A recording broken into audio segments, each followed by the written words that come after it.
ಇದೇ ನಾವೇನೋ ವೇದಿಕೆಗೆ ಬಂದಿದ್ದು ನಂದು ಒಂದು ಸಿನಿಮಾ ಇರ್ಬೋದು, ನಾನು ನನ್ನ ಸಿನಿಮಾಗೆ ಬಂದಿಲ್ಲ ಅಂತ ಖಂಡಿತವಾಗ್ಲೂ ಬಂದಿಲ್ಲ. ಇತ್ತೀಚಿನ ಇದರಲ್ಲಿ ನಾವು ದೋಷಣೆ ಮಾಡ್ತಾ ಇಲ್ಲ. ಇದರಲ್ಲಿ ಒಳ್ಳೊಳ್ಳೆ ಸಿನಿಮಾಗಳು ಕೆಲವೊಂದು ಕೂಡ ಇದೆ. ಒಂದು 30% ಒಳ್ಳೆ ಸಿನಿಮಾ ಕೊಟ್ಟರೆ ಮೋರ್ ದನ್ 70% ಎಲ್ಲಾ ಸಿನಿಮಾಗಳು ಗುಣಮಟ್ಟದ ಸಿನಿಮಾಗಳೆಲ್ಲ. ನಾವು ಇನ್ನೊಂದು ಸಿನಿಮಾಗಳಿಗೆ ನಿರ್ಮಾಪಕರಿಗೆ ನಾವು ದೋಷಣೆ ಮಾಡೋ ಉದ್ದೇಶ ಕೂಡ ಇಲ್ಲ ಇದರಲ್ಲಿ. ಯಾಕಂದ್ರೆ ನಾಳೆ ಸರ್ಕಾರದವರು ಯಾವುದೋ ಒಂದು ರೂಪದಲ್ಲಿ ಸಣ್ಣ ಸಬ್ಸಿಡಿಗಳ ಸಿನಿಮಾಗಳನ್ನು ನಿಲ್ಲಿಸುವ ಒಂದು ಚಾನ್ಸಸ್ ಕೂಡ ಇದೆ. ಆ ವಿಚಾರ ನಮ್ಮ ಮಾಡಿದಾಗ ಶಿಕ್ಷೆ ಕಮ್ಮಿನ ಕಾಪಿ ತಗೊಂಡು ಕೊಡ್ತೀವಿ. ಕೆಲವು ಸೆಕ್ಸ್ ಸಿನಿಮಾಗಳು, ಕೆಲವು ಸಿನಿಮಾ ರಿಲೀಸೇ ಆಗಿಲ್ಲ. ಇಂತಹ ಒಂದು ಅನ್ಯಾಯಗಳಂದ್ರೆ ಈಗ ಏನು ಸಬ್ಸಿಡಿ ಕಮಿಟಿಗೆ ಏನು ಸರ್ಕಾರ ಒಂದು ರಚನೆ ಮಾಡ್ತೋ ಆ ಸಬ್ಸಿಡಿ ಕಮಿಟಿ ಇದ್ರು ಯಾರು ಕ್ವಾಲಿಫೈಡ್ ಇರಲ್ಲ.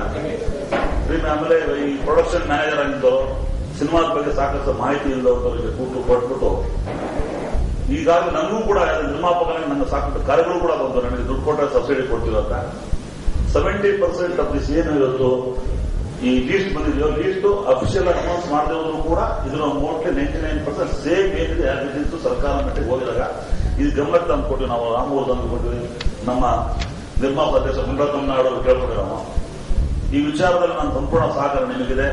ಇವತ್ತು ಸುರಪ್ಪ ಅವರು ಇದ್ದಾರೆ, ಅವರಿಗೆ ಹೇಳಿದ್ರೆ ನೀವು ಏನು ಚೀಫ್ ಮಿನಿಸ್ಟರ್ ಲೆವೆಲ್ ಮುಖ್ಯಮಂತ್ರಿಗಳಿಗೆ ಗಮನ ತರಿಸಿ ಮಾಧ್ಯಮಗಳು ಮತ್ತು ಮಾಧ್ಯಮ ಮಿತ್ರರಿಗೆ ಏನು ಪಕ್ಕಾ ಮಾಹಿತಿ ಏನು ಅನ್ಯಾಯ ಆಗಿದೆ ಅನ್ನೋ ಒಂದು ವಿಚಾರನ ತಿಳುವಳಿಕೆ ಕೊಡಿಸಿ ನೀವು ಏನು ಮುಖ್ಯಮಂತ್ರಿಗಳು ಲೆಟರ್ ಕೊಡಿ ಅಂತ ಹೇಳಿದಾಗ ನಾವು ತಮಗೆಲ್ಲ ನಡೆಸಿದ್ವಿ. ಇದರಲ್ಲಿ ಏನು ಪಾತ್ರ ಏನು ನಮ್ಮ ಕೊಟ್ಟೂರು ರಾಮಕೃಷ್ಣ ಒಬ್ಬರೇ ಕರೆದಿಲ್ಲ, ನಮ್ಗೆಲ್ಲರೂ ಆಗಿನ ನೋವುಗಳನ್ನ ತಿಳ್ಕೊಳ್ಳೋಕೆ ನಿಮ್ಮ ಮುಂದೆ ಕರೆಸಿದ್ವಿ. ನೀವು ನಮ್ಮ ಜೊತೆ ಭಾಗಿಗಳಾಗಿ ನಮ್ಗೆ ಸಹಕಾರ ಕೊಡೋದು ಒಂದೇ ಒಂದು ಉದ್ದೇಶದಿಂದ ಕರೆದಿದ್ವಿ. ನಿನ್ನೆ ಸುವರ್ಣ ವಾಹಿನಿಯಲ್ಲಿ ಏನು ನೀವು ಲೈವ್ ರೆಕಾರ್ಡ್ ಮಾಡಿದ್ರು ಅದನ್ನ ಅಥೆಂಟಿಕೇಟೆಡ್ ನ್ಯೂಸ್ ಅದು. ಆಮೇಲೆ ಬೇರೆ ಕೂಡ ಸಾಕಷ್ಟು ನಮ್ಮ ಪುರಾವೆಗಳು ಮಾಹಿತಿಗಳು ಕೂಡ ಇದೆ. ಇದನ್ನ ನಾವು ಬಹಿರಂಗ ಮಾಡೋ ಮುಂಚೆ ತಮ್ಮೆಲ್ಲರ ಸಜೆಷನ್ ತಗೊಂಡು ತಾವು ಯಾವ ತರ ಮುಂದೆ ಮಾಡಿ ಇಂಥ ಒಂದು ಅಪಾದನೆಗಳು ಅಪವಾದಗಳು ಇಂಥ ಒಂದು ಘೋರ ದುರಂತಗಳು ಆಗಬಾರದು ಅನ್ನೋ ಒಂದು ಉದ್ದೇಶ ಇಟ್ಕೊಂಡು ನಾವು ಕರೆದಿದ್ದೀವಿ. ಇದಕ್ಕೆ ತಮ್ಮೆಲ್ಲರ ಸಹಕಾರ ಅಗತ್ಯ ಇದೆ. ಆಮೇಲೆ ಏನು 70 ಸಿನಿಮಾಗಳು ಏನು ನಮಗೆ 70% ಸಿನಿಮಾಗಳು ನೋಡಿದ್ರೆ ರಾಮೂರ್ ಕೂಡ ಸಿನಿಮಾ ಮಾಡಿದ್ರೆ ಅವೇನೋ ಸಿನಿಮಾ ಬೇಕು ಅಂತ ಬಂದಿಲ್ಲ. ನಮ್ಗೆ ಕಾರಂಜಿ ಇದೆ, ನಾವು ಇತ್ತೀಚೆಗೆ ಗುಣಮಟ್ಟ ಸಿನಿಮಾ ಕೊಡ್ತಾನೆ ಬಂದಿದ್ವಿ. ಆದ್ರೂ ಕೂಡ ನಮಗೆ ಸಬ್ಸಿಡಿ ಕೊಡ್ಲಿ ಬಿಡ್ಲಿ ನಾವು ಸಿನಿಮಾ ಮಾಡ್ತಾನೆ ಬಂದಿದ್ವಿ. ನಾವು ಸಬ್ಸಿಡಿ ಡಿಪೆಂಡ್ ಆಗಿ ಸಿನಿಮಾ ಮಾಡ್ತಾರ, ನಂಗೆ ಸಬ್ಸಿಡಿ ಬೇಕು ಅಂತ ಹೇಳ್ಬಿಟ್ಟು ನಾವು ನಿಮ್ಮ ಸಪೋರ್ಟ್ ಕೊಂಡು ಬಂದಿಲ್ಲ. ಈ ತರ ಬೇರೆ ನಿರ್ಮಾಪಕರು ಅನ್ಯಾಯ ಆಗಿದೆ. ಇಂಥ ಅನ್ಯಾಯಗಳು ಮುಂದೆ ಆಗಬಾರ್ದು ಅನ್ನೋ ಒಂದು ಒಳ್ಳೆ ಉದ್ದೇಶ ಮಾಡಿಕೊಂಡು ಈ ಪತ್ರಿಕಾ ಕೊಟ್ಟಿದ್ದು ತಮ್ಮೆಲ್ಲ ಸಹಕಾರ ಕೊಟ್ಟು ನಮ್ಮಲ್ಲಿರುವಂತ ಸೀನಿಯರ್ ನಿರ್ಮಾಪಕರಾದ ರಾಮೂರ್ ಇದ್ದಾರೆ, ಸುಲಭ್ ಬಾಬು ಇದ್ದಾರೆ, ಸುಖದರ್ ಇದ್ದಾರೆ, ಬಣ್ಕರ್ ಅವರು ಕೂಡ ಬಂದಿದ್ದಾರೆ. ತಮ್ಮೆಲ್ಲರ ಅಪ್ಪಣೆ ಮೇರೆಗೆ ಯಾಕಂದ್ರೆ ಇದರಲ್ಲಿ ಒಂದು ಗುಪ್ತವಾಗಿ ವಿಚಾರವಾಗಿಲ್ಲ. ಇವತ್ತು ಏನು ನಮ್ಮ ಕೂಡೂರು ರಾಮಕೃಷ್ಣ ಬಂದ್ರೆ ಅವರಿಗೆ ಕ್ವಶನ್ ಮಾಡಬಹುದು. ಯಾಕಂದ್ರೆ ಕೂಡೂರು ರಾಮಕೃಷ್ಣ ಒಂದೇ ಒಬ್ಬರದೇ ವಿಚಾರ ಅಲ್ಲ, ಇದು ಎಲ್ರಿಗೂ ಸಂಬಂಧಪಟ್ಟ ವಿಚಾರ ಆಗಿರುತ್ತೆ. ಆ ಪತ್ರಿಕೆ ಕೊಟ್ಟಿದ್ದರಿಗೆ ತಾವೇನೋ ಕೂಲಂಕುಷವಾಗಿ ಏನೋ ವರದಿ ಕೇಳಬೇಕು ಅಂತ ನಾವು 2 ವಿಚಾರ. ಈಗ ನಮ್ಮ ಸುರಪ್ಪ ಅವರು ಒಂದೆರಡು ಮಾತಾಡ್ತಾರೆ. ಸೊ ಈ ಸಾಲಿನಲ್ಲಿ ನಾನೀಗ ನಿರ್ಮಾಪಕನಾಗಿ ನಿರ್ದೇಶನ ಅಂತ ನಿರ್ಮಾಪಕ ಪ್ರತಿ ಹೊಂದಿದ್ದೀನಿ. ಸೊ ಮಳೆಬೆಲೆಯಿಂದ ಚಿತ್ರ ನಿರ್ಮಾಣ ಮಾಡಿದ್ದೀನಿ. ಸೊ ನಿರ್ಮಾಣದ ನಂತರ ನಿರ್ಮಾಪಕರಿರುವಂತ ಅನೇಕ ತೊಂದರೆಗಳು ನನಗೆ ಈಗ ರಿಯಲೈಸ್ ಆಯಿತು. ಆ ನಂತರದಲ್ಲಿ ನಿರ್ಮಾಪಕ ಕಷ್ಟ ಸುಖಗಳು ತುಂಬಾ ಇದೆ. ಸೊ ಅದಕ್ಕೆ ಪ್ರತಿಯೊಬ್ಬರು ಸ್ಪಂದಿಸಬೇಕು. ಆ ನಿಟ್ಟಿನಲ್ಲಿ ಚಿತ್ರರಂಗನೇ ನಂಬಿಕೊಂಡು ಪ್ರತಿ ವರ್ಷ 40 ಚಿತ್ರಗಳು ನಿರ್ಮಾಣ ಮಾಡಿಕೊಂಡಾಗ ಸಾಕಷ್ಟು ನಿರ್ಮಾಪಕರಿದ್ದಾರೆ ನಮ್ಮಲ್ಲಿ. ಸೊ ಅಂದ್ರೆ ಚಿತ್ರ ಬಿಟ್ಟರೆ ಬೇರೆ ಯಾವ ಉದ್ಯಮ ನಮಗಿಲ್ಲ. ಸೊ ಹಾಗೆ ಚಿತ್ರರಂಗದಲ್ಲಿರುವಂತಹ ಸಾಕಷ್ಟು ಗಣ್ಯರು ಅವರದೇ ಆದ ಒಂದು ಸಜೆಷನ್ ಮೇರೆಗೆ ಇಂದಿನ ದಿನಗಳಲ್ಲಿ ಒಂದು ಸೆನ್ಸಾರ್ ಕಮಿಟಿ ಇದಾಗ್ತಾ ಇತ್ತು, ಒಂದು ಪಟ್ಟಿ ಇದಾಗ್ತಾ ಇತ್ತು. ಸೊ ಈ ವರ್ಷದ ಸಬ್ಸಿಡಿ ಕಮಿಟಿ ಸದಸ್ಯರ ಪಟ್ಟಿ ನೋಡಿದ್ರೆ ಇಬ್ಬರೇ ಶಿವರಾಮಣ್ಣ ಪ್ಲಸ್ ನಮಗೆ ರಾಮಕೃಷ್ಣ ಕಲಾವಿದರು ಬಿಟ್ಟರೆ ಬೇರೆ ಯಾರ ಪರಿಚಯನೂ ಇಲ್ಲ. ಅವರ ಚಿತ್ರರಂಗದಲ್ಲಿ ಅವರ ಕೊಡುಗೆ ಏನು, ಅವರ ಎಬಿಲಿಟಿ ಏನು. ಯಾಕಂದ್ರೆ ಯಾವುದೇ ಒಂದು ಪೋಸ್ಟ್ ಹೋಗ್ಬೇಕಾದ್ರೂ ಅದರದ್ದೇ ಆದ ಒಂದು ಎಬಿಲಿಟಿ ಬೇಕಾಗುತ್ತೆ, ಒಂದು ಕ್ವಾಲಿಫಿಕೇಶನ್ ಬೇಕಾಗುತ್ತೆ. ಸೊ ಒಂದು ಕ್ವಾಲಿಫಿಕೇಶನ್ ಇದ್ದಾಗ ಇದು ಒಳ್ಳೆ ಚಿತ್ರ ಯಾವುದು, ಕೆಟ್ಟ ಚಿತ್ರ ಯಾವುದು ಅಂತ ನಿರ್ಮಾಣ ನೋಡ್ಲಿಕ್ಕೆ ಸಾಧ್ಯವಾಗುತ್ತೆ. ಯಾಕಂದ್ರೆ ಒಬ್ಬ ಒಳ್ಳೆ ನಿರ್ಮಾಪಕ ಇದ್ದಾಗ ಆ ಚಿತ್ರ ಗುಣಾತ್ಮಕ ಇದೆಯೋ ಇಲ್ವೋ ಅನ್ನೋದು ಗೊತ್ತಾಗುತ್ತೆ. ಹಾಗೆ ಒಬ್ಬ ನಿರ್ದೇಶಕ ಇದ್ದಾಗ ಈ ಚಿತ್ರದಲ್ಲಿ ಗುಣಾತ್ಮಕ ಅಂಶಗಳೇನು ಅನ್ನೋದು ಗೊತ್ತಾಗುತ್ತೆ. ಅದನ್ನು ಬಿಟ್ಟು ಈ ಪ್ರೊಡಕ್ಷನ್ ಮ್ಯಾನೇಜ್ ಮಾಡುವವರೆಲ್ಲ ಕೆಟ್ಟವರು ಅಂತ, ಅದ್ರಲ್ಲಿ ಒಳ್ಳೆಯವರು ಇದ್ದಾರೆ, ಕೆಟ್ಟವರು ಇದ್ದಾರೆ. ಪ್ರೊಡಕ್ಷನ್ ಮ್ಯಾನೇಜರ್ಗಳು ಅಂದ್ರೆ ನಮ್ಮ ಕನ್ನಡ ಚಿತ್ರರಂಗದಲ್ಲಿ ಜನರಲ್ಲಿ ನಮಗೆ ಈ ಆದಷ್ಟು ಅವರು ತಗೊಳ್ಳೋಂಥ ಕಮಿಷನ್ ನಾವು ಕಂಟ್ರೋಲ್ ಮಾಡೋದ್ರಲ್ಲಿ ಸುಸ್ತಾಗೋಗಿರ್ತೀವಿ. ಅಂತದ್ರಲ್ಲಿ ಸಬ್ಸಿಡಿ ಕಮಿಟಿಗೆ ಒಬ್ಬರು ಪ್ರೊಡಕ್ಷನ್ ಮ್ಯಾನೇಜರ್ ಬಂದಾಗ ಆಗುವಂತ ಅನಾಹುತಗಳನ್ನು ಎಷ್ಟಿರ್ಬೋದು ನೋಡಿ. ಅದು ದೊಡ್ಡ ಮಟ್ಟದಲ್ಲಾಗಿದೆ. ಹಾಗೆ ಸಾಕಷ್ಟು ಜನಗಳು ಒಂದು ಕಿರಿತರೆ ಕಲಾವಿದರಿದ್ರೆ ಆಲ್ರೆಡಿ ಸಬ್ಸಿಡಿ ಕಮಿಟಿಗೆ ಬರ್ತಾರೆ. ಆಮೇಲೆ ಸಾಕಷ್ಟು ಅವ್ಯವಹಾರಗಳು ನಡೆದಿದೆ.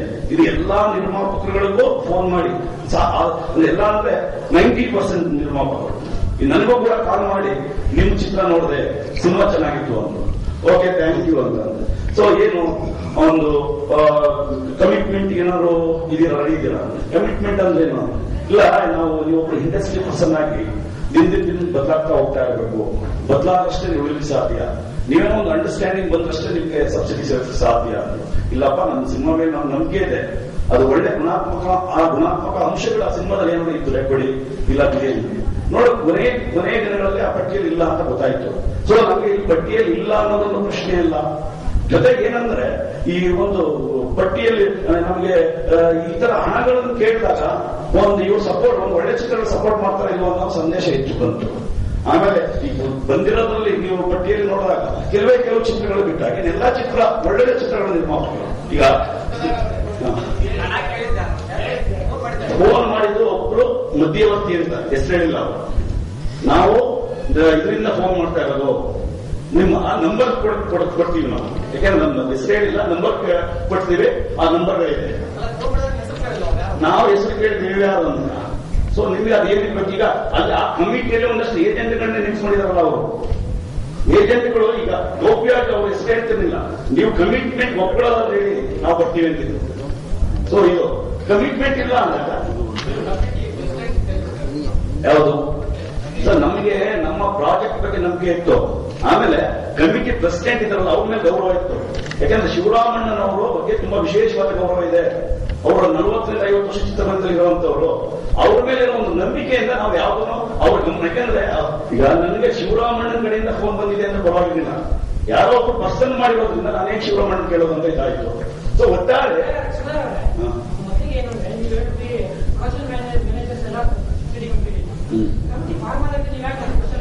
ಅದು ಅಬ್ಜೆಕ್ಷನ್ ಆಗಿದೆ, ಸಾಕಷ್ಟು ಅಬ್ಜೆಕ್ಷನ್ ಆಗಿದೆ. ಯಾಕಂದ್ರೆ ಜಯಂತಿ ಅವರು ಮತ್ತು ಅಧ್ಯಕ್ಷರಾಗಿದ್ರು ಯಾವುದೋ ಕಮಿಟಿ ಫಾರ್ಮ್ ಆದಾಗ. ಸೊ ಅವರು ರಿಸೈನ್ ಮಾಡಿದ್ರು. ಏನಕ್ಕೆ ರಿಸೈನ್ ಮಾಡಿದ್ರು ಅಂದ್ರೆ, ನಾನು ಪ್ರೊಡಕ್ಷನ್ ಮ್ಯಾನೇಜರ್ ಜೊತೆ ಕುಳಿತುಕೊಂಡು ಸಿನಿಮಾ ನೋಡಕ್ ಆಗಲ್ಲ. ಸಿನಿಮಾ ಅಂದ್ರೆ ಅದರದ್ದೇ ಒಬ್ಬ ನಿರ್ಮಾಪಕ ಒಂದು ಗೌರವ ಇದೆ, ಒಬ್ಬ ನಿರ್ದೇಶಕನ ಒಂದು ಗೌರವ ಇದೆ, ಅದು ಅವ್ರದ್ದೇ ಆದ ಗೌರವಗಳಿದೆ. ಸಾಕಷ್ಟು ಬದಲಾವಣೆ ಆಗಿದೆ. ಮೊದಲೊಂದು ಪಠ್ಯ ಇತ್ತು, ಆಮೇಲೆ ಒಂದು ಪಠ್ಯ ಇತ್ತು. ಕ್ವಶನ್ ಇಡೀ ಇಂಡಸ್ಟ್ರಿ ಎಲ್ಲರೂ ಮಾಡಿದೀವಿ, ಅದು ಇಲ್ಲ ಕ್ವಶನ್ ಮಾಡಕ್ಕೆ ನಮ್ಗೆ ತೋರ್ಸಲ್ಲ ಲೀಸ್ಟ್ ಯಾರು ಮಾಡಿದೇವ ಅಂತ.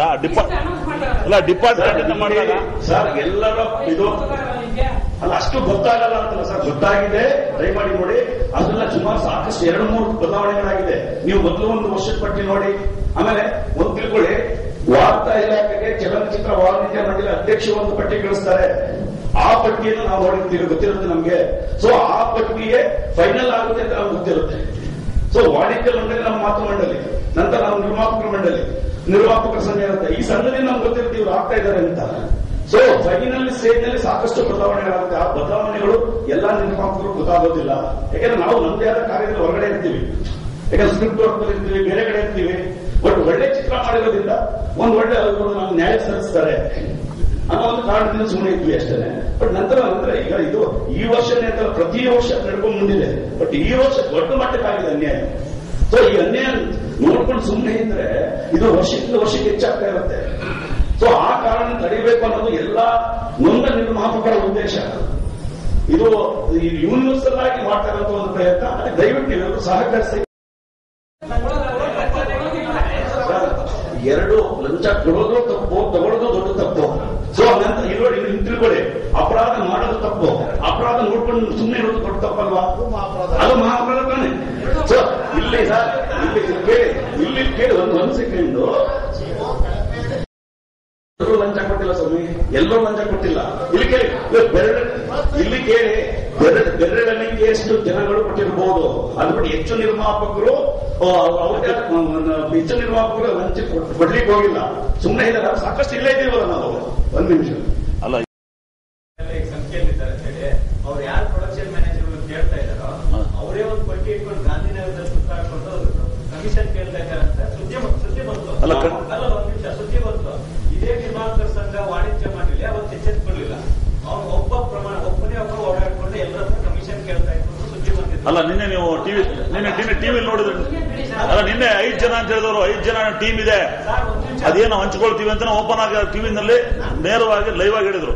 ಪ್ರಶ್ನೆ ಪೂರ್ತಿ ಮಾಡೋದಕ್ಕೆ ಕೇಳಿ ಅದು ಮುಂದುವರೆದ ಭಾಗ ನಿನ್ನೆ ಬಂದಿರೋ ಸುದ್ದಿ. ಹೌದು, ಪ್ರಾರಂಭದಲ್ಲಿ ಇಡೀ ಕಮಿಟಿಯನ್ನ ಒಬ್ಬ ನಿಯಂತ್ರಣ ಮಾಡ್ತಾ ಇದ್ದಾನೆ, ಅವ್ನು ಕಮಿಷನ್ ತಗೊಳ್ತಾ ಇದ್ದಾನೆ ಅಂತ ಹೇಳಿ ಒಬ್ಬ ಅವರು ಪ್ರೊಡಕ್ಷನ್ ಮ್ಯಾನೇಜರ್ ಅಂತ ಸುದ್ದಿ ಬಂತಲ್ವಾ? ಹೌದೌದು. ಯಾಕೆ ನಿರ್ಮಾಪಕ ಸಂಘ ಆಕ್ಷನ್ ತಗೊಳ್ಳಿ?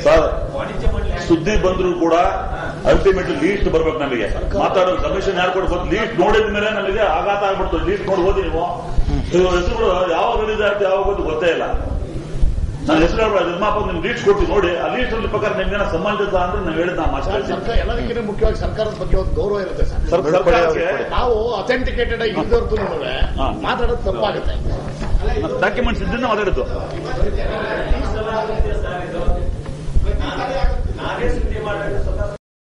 ಅಂತ ಆತನ ಮೇಲೆ ಸಬ್ಸಿಡಿ ಕಮಿಟಿ ಅನ್ನೋದು ಫಾರ್ಮ್ ಆಗಿದ ತಕ್ಷಣನೇ 150 ಕಂಪ್ಲೇಂಟ್ ಬಾದಾಮಿ ಹೌಸ್ ಅಲ್ಲಿ ಹೋಗಿರೋದು ನಿಜ.